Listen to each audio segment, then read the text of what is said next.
महात्मा गांधी एक ऐसा इंसान जिसने सत्य और अहिंसा के बल पर भारत को आज़ादी की राह दिखाई, जिसने पूरी दुनिया को दिखाया कि बिना तलवार उठाए भी जंग जीती जा सकती है, जिसने अपने सिंप्लिसिटी और सैक्रिफाइस से करोड़ों लोगों के दिल जीते। लेकिन क्या ये हमें पढ़ाया गया है वो असली सच है? पर आज भी कई लोग गांधी जी को और कई लोग I refuse to call him Mahatma. I've never called him Mahatma. I will not call him Mahatma. I regard myself as a soldier, though a soldier of peace. आज हम देखेंगे कि कैसे गांधी की हिंदू मुस्लिम यूनिटी बैकफायर कर गई, जिसमें हजारों हिंदू मारे गए। I know the value of discipline and truth. कैसे गांधी ने इंडिपेंडेंस डिले किया। ऐसी क्या वजह है कि आज भी लोग गांधी को पार्टीशन का जिम्मेदार मानते हैं? और सबसे बड़ा सवाल, इज ही एक्चुअली अ महात्मा? ईश्वर के दरबार में मैं महात्मा हूँ कि मैं दुष्ट आदमी हूँ, वो तो कोई नहीं जान सकता।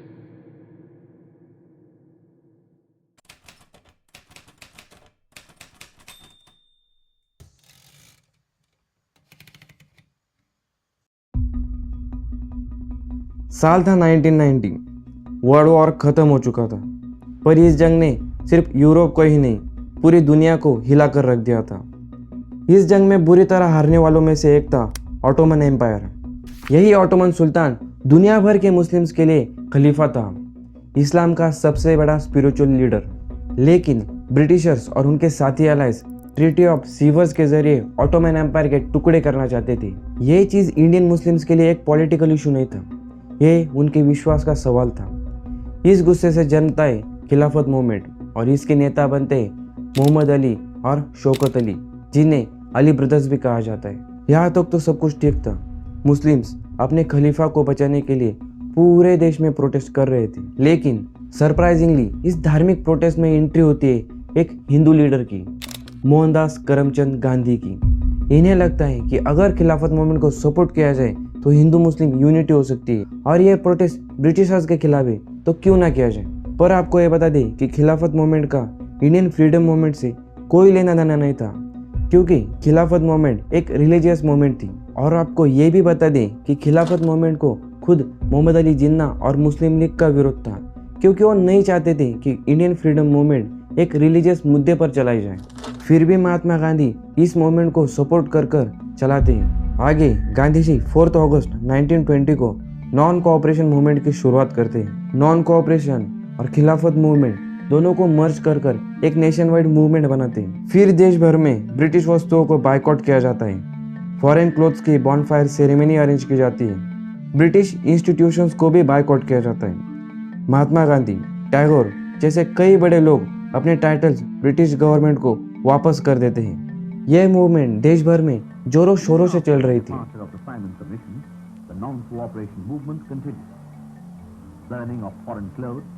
Picketing of liquor shops, boycott of British institutions.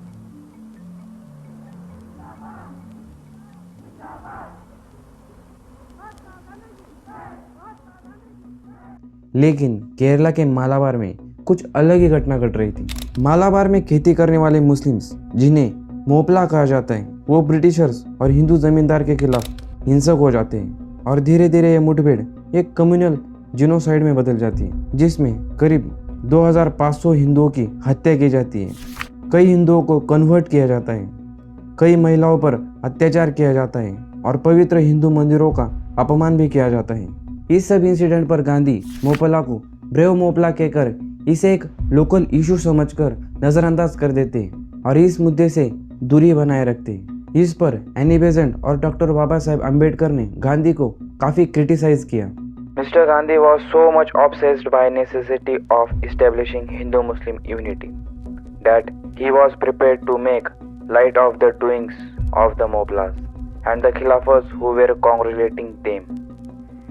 He spoke of the Mopla as the brave God-fearing Moplas who were fighting for what they considered as religion and in a manner which they consider as religious. इतनी बड़ी हिंसा होने के बाद भी Gandhi movement को चलाए रखते हैं। पर जब 4 फरवरी 1922 को यूपी के चौरी चौरा में नॉन कोऑपरेशन मूवमेंट के प्रदर्शनकारियों पर पुलिस ने गोली चलाई। फिर जवाब में प्रदर्शनकारियों ने पुलिस थाने पर हमला कर कर उसे आग लगा दी।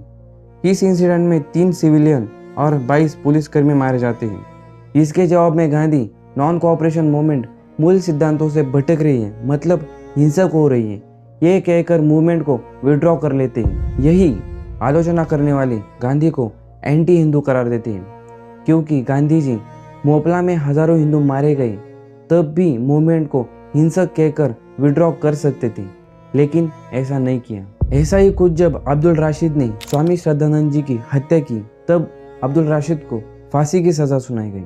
तब गांधी जी ने इस फैसले का कड़ा विरोध करते हुए कहा, मैं अब्दुल राशिद के लिए गुहार लगाना चाहता हूँ, और अब्दुल राशिद को ब्रदर भी कहा। कुछ ऐसे विचार थे गांधी जी के उस व्यक्ति पर जिसने एक सन्यासी की हिंसा से हत्या की, और गांधी जी के हिंदू मुस्लिम पर कुछ ऐसे विचार थे कि Hindus should not harbor anger in their hearts against Muslims, even if the latter wanted to destroy them. Even if the Muslims want to kill us all, we should face death bravely. If they established their rule after killing Hindus, we would be ushering in a new world by sacrificing our lives.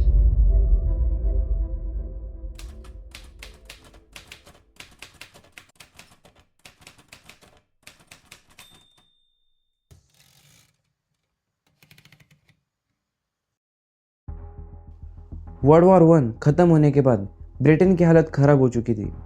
तब एक बड़ी movement की ज़रूरत थी, और हुआ बिल्कुल वैसा ही।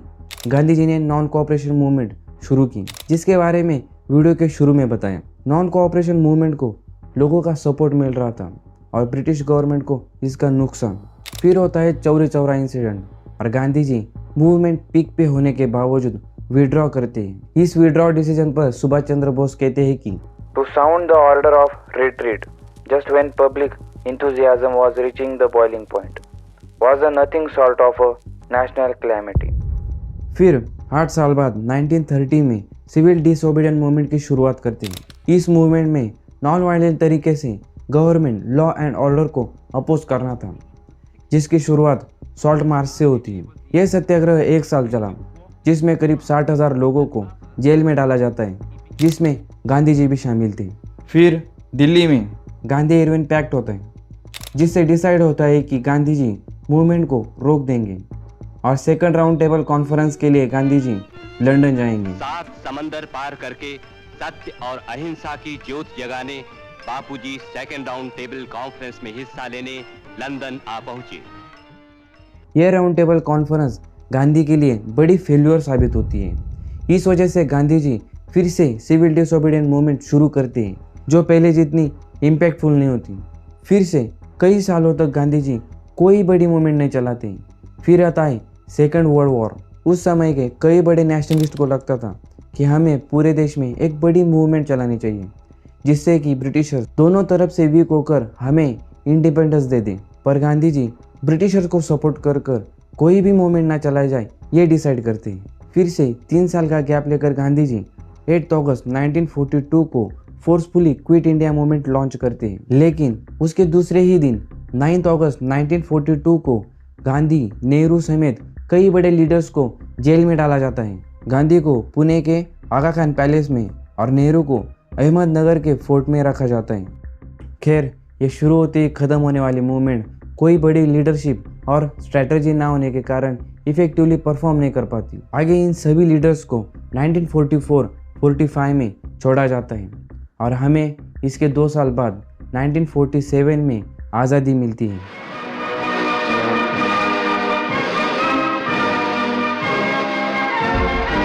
आज भी कई लोगों को लगता है कि गांधी जी की वजह से हमें आज़ादी मिलने में डिले हुआ। इसके 3 मेन रीजन हैं।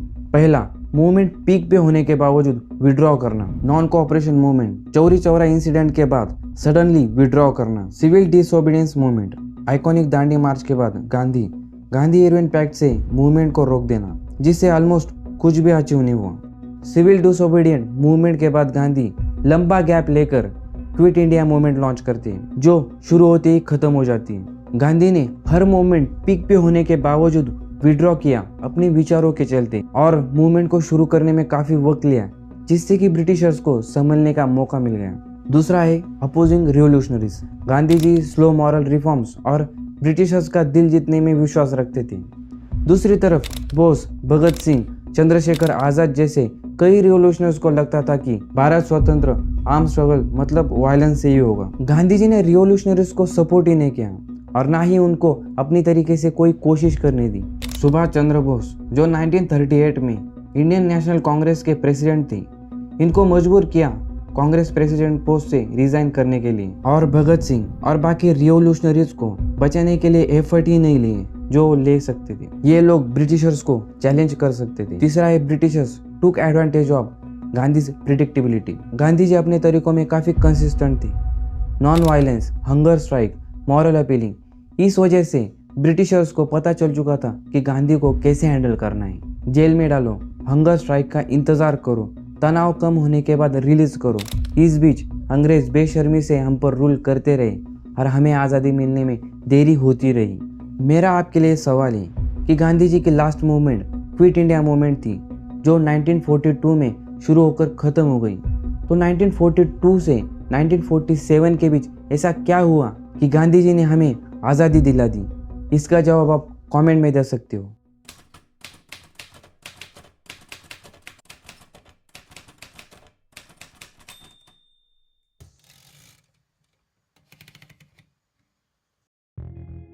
इंडिया के पार्टीशन के लिए कई लोगों ने अलग अलग रोल प्ले किए। इस वजह से किसी एक को रिस्पॉन्सिबल मानना गलत होगा। जैसे सर सैयद अहमद खान, इन्होंने सबसे पहले 1887 में पार्टीशन का जिक्र किया और डिक्लेयर किया कि हिंदू और मुस्लिम दो अलग नेशन हैं। आगे 1933 में चौधरी रहमत अली, इन्होंने पहली बार पाकिस्तान शब्द का जिक्र किया।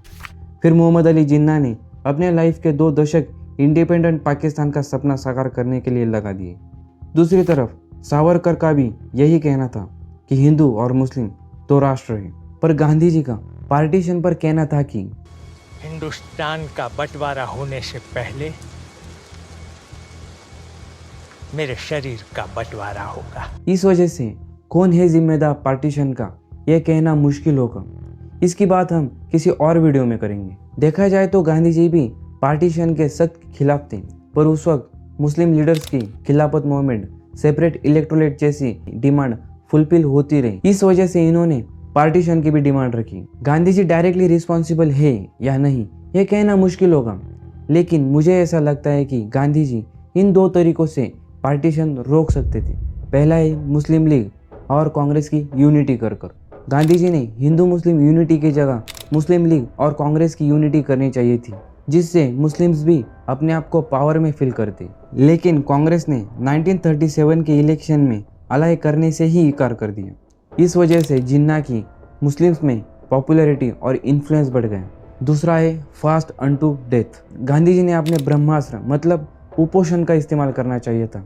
जैसे 1932 में उन्होंने बाबा साहेब अम्बेडकर को अपने अनटचेबल्स के लिए सेपरेट इलेक्टोरेट की मांग को छोड़ने को मजबूर किया था। वैसा ही कुछ 1940 के मुस्लिम लीग सेशन में मुस्लिम इंडिपेंडेंट स्टेट की डिमांड के बाद ही गांधी को आमरण उपोषण पर जाना चाहिए था, कम से कम 1946 के माउंटबेटन प्लान के बाद, जिससे अपने देश के 2 टुकड़े हुए।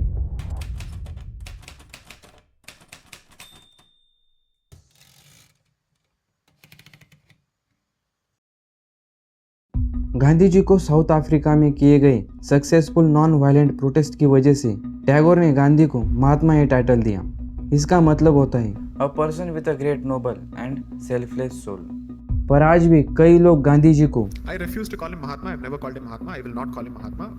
For me, he's just Mohandas Karamchand Gandhi. और कई लोग गांधी जी को महात्मा कहना चाहिए या नहीं, यह अपने दृष्टिकोण पर डिपेंड करता है। लेकिन गांधी जी को महात्मा कहना चाहिए उनके मॉरल एंड स्पिरिचुअल लीडरशिप की वजह से। गांधी जी का पॉलिटिकल स्ट्रगल सिर्फ इंडिपेंडेंस के लिए सीमित नहीं था, ये सत्य और अहिंसा पर आधारित एक मॉरल बैटल था। इन्होंने सिंपल लाइफ को अपनाया, खादी पहनी और गरीब लोगों के साथ खड़े रहने के लिए अपने पर्सनल कंफर्ट को सैक्रिफाइस किया। गांधी जी को महात्मा कहना चाहिए because he is a brand ambassador of non violence. उनकी सत्याग्रह वाली फिलॉसफी ने लाखों लोगों को इंस्पायर किया। अन्याय से लड़ना है पर हेट से या वायलेंस से नहीं। नॉन वायलेंस से। दुनिया भर के कई बड़े लीडर्स जैसे मार्टिन लूथर किंग और नेल्सन मंडेला उनके इस मेथड से इंस्पायर हुए। महात्मा गांधी को महात्मा कहना चाहिए उनके सेल्फलेस लीडरशिप की वजह से। उस वक्त गांधी जी का इन्फ्लुएंस इतना था कि उनके एक इशारे पर कई लोग जमा होते थे। कई बार जेल गए, कई बार फास्ट पर गए लोगों को न्याय दिलाने के लिए। फिर भी कभी पावर या किसी पॉलिटिकल पोस्ट का लालच नहीं किया। लेकिन आज भी हमें उनके कई कॉम्प्लेक्स डिसीजन और उनके भयानक एक्सपेरिमेंट के बारे में पढ़ाया नहीं जाता, जैसे उनका सिलिबसी एक्सपेरिमेंट।